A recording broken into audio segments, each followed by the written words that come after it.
You can't mention the name Carl Siver without knowing that he is truly an iconic person. From the time he started out in Tappahannock, Virginia, and then moved on up to Fredericksburg. One of the first developments that I did was a hotel. Larry learned everything he knows from his dad.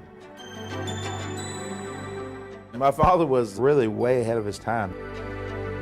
Carl Siver, Larry Siver are the best deal makers I've ever seen. I think everybody that I know knows the Carl D. Siver story.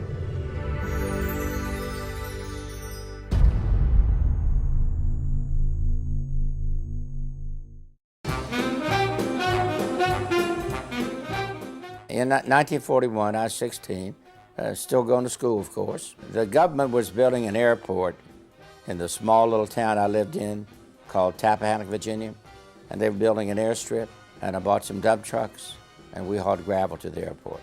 And I stayed in that business for 2 years until I finished high school, and then I went into the Army in about October of '43. I was in the infantry, and I think I walked all through France, Holland, Belgium. I was in the Battle of the Bulge from the very beginning to the very end. And then when that was over, I went into Germany very early in the morning, and about in the middle of the day, that's when I got wounded. There were so many casualties, you had to wait your turn, and I got operated on in the field hospital. I remember riding home, you know, and saying to my father, when I got back, I knew the piece of land that I wanted to get. I would think it might have been maybe a quarter of an acre. I got back to Tappahannock October or November of 1945, and that's exactly what it did. I bought that piece of property. The automobile business was a business that was a successful business, particularly after World War II, when GIs came home from the service and everybody wanted a car. I went down to a local bank. I think I was 20 years old. I borrowed $5,000. It was very, very difficult to buy cars. The American manufacturers stopped building cars to make war materials. But if you could find them, they were easy to sell and hard to buy.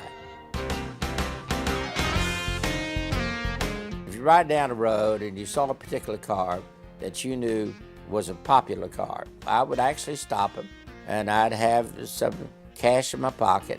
We'd lay it out on the hood of the car, and I'd try to buy the man's car.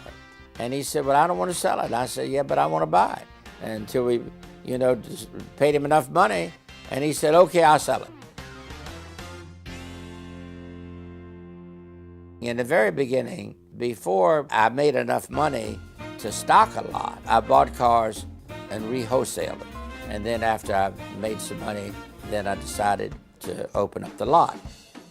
I moved from the small town in Tappahannock to Fredericksburg, and still in the used car business. And then in 1955, we got a Buick franchise. And in 1957, we got a Pontiac franchise. My father was really innovative in the car business, and he was CarMax before CarMax. And he was really way ahead of his time. They had a service department. They had a number of steps to go through in order to become a silverized used car. When we had a used car that we reconditioned, we had a list of 30 points that we checked on that car to make sure that it was ready to retail and sell to a customer, that he'd be satisfied with it. And we called that a silverized car. As a very young man, I would go with him to go out and buy cars from other dealers. And it was a great experience learning, watching two dealers of the age of 8, 9, and 10 years old negotiate. Once I turned 10 years old, my father got out of the automobile business and went full-time into the real estate development business.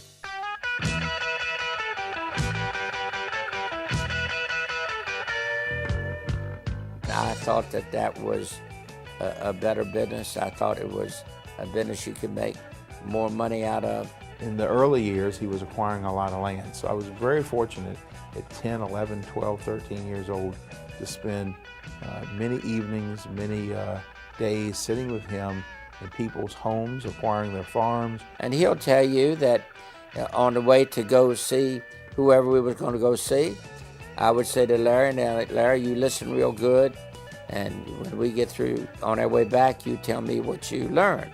And when I would go to bed at night, and Larry would lay down on the floor beside the bed, I want to go to sleep. He want to talk business. So many parents send a kid out to the field. You learn the business from the ground up. Carl Siver did not do that. Carl allowed Larry to come along at the top level, at the negotiation level. And then when he's about to make a decision, he would turn to Larry and say, "You think we should go ahead with this, Larry?" At age 10? So Larry got the idea that, geez, I must have the confidence and the ability to make a contribution here in a very important situation. I think Carl was a real inspiration and still is to everybody in the company. He's probably the hardest working person I've ever met, bar none. He has incredible abilities to make deals where other people would give up. Carl Siver today is just as tough a negotiator as he was when I first met him. No is not in his vocabulary. We had a piece of property together that Carl and Larry and I owned that we were going to sell to another car dealership. The meeting started at noon, and at 5 o'clock in the afternoon, these two car dealers were going at it, still negotiating the property. And over a period of the next hour, the deal was off at least 3 or 4 times, and Carl would say, "Oh, come on back, let's try one more time, let's put this deal together." And by 7 o'clock that night, they had finally arrived at a deal. Let me tell you how long I sat there till I made the deal. That's how long I sat. Carl Siver, Larry Siver are the best deal makers I've ever seen. Whether it's a straight up land sale, a land lease, a triple net lease, a double net lease, or a purchase to own or a lease to own, whatever kind of deal you want to make, we make deals. If we bought a piece of property from an older couple, I would say to them, you go talk to your children to make sure that they're satisfied, because I don't want somebody to think that I came in here and sold you on selling your property and your children, might not have wanted you to do it. Carl Siver founded the company in 1941. And from that day forward, honesty has been the core value. And with every employee that we bring on board, with every relationship we develop, if you're representing the Siver companies, that is the core value. We do what we say we will do. You're welcome. One of the first developments that I did in the 60s was we built a hotel in Petersburg, Virginia, which was about 100 miles or so from Fredericksburg. Then we built another hotel in Fredericksburg. And then we began building a small shopping center, and then a little bit larger shopping center. And that's pretty much how it went. Now, Central Park is a big project, and the piece of property that Central Park is on today was one time owned by a gentleman by the name of Sidney Shannon. And when he died, he left it to a bank in Richmond to be the executor of his estate. And in 1986, they decided to sell it. And I said, okay, I'm gonna come in and I'll pay you more money than anybody else will pay you for the property. They said, no, we're not gonna do it like that. They said it's gonna be sealed bids. I said, well, look, you don't want to do it like that. Mr. Siver, if you don't want a sealed bid, you don't have to. So I bid. Well, I didn't get it. Somebody else got it. I was very disappointed. So I called up the people that did get it, and I said, I'll buy it from you. And I had a heck of a time trying to make a deal with him. I even followed him on vacation. And I finally made a deal with him. And if I remember correctly, I paid him $3.5 million more than he had a contract to buy it from the bank from. He was strictly commercial.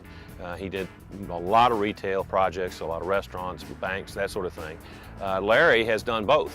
Larry has been very, very active in the residential business and the commercial business. And a lot of people would think that, well, residential commercial is a developer, but they are very, very different businesses, and they're handled different, and the customers respond differently. Larry learned everything he knows from his dad, but it didn't take long for those of us in the business world to determine that Larry Siver was his own man. Larry Siver has taken the Siver business entrepreneurship to a very different level.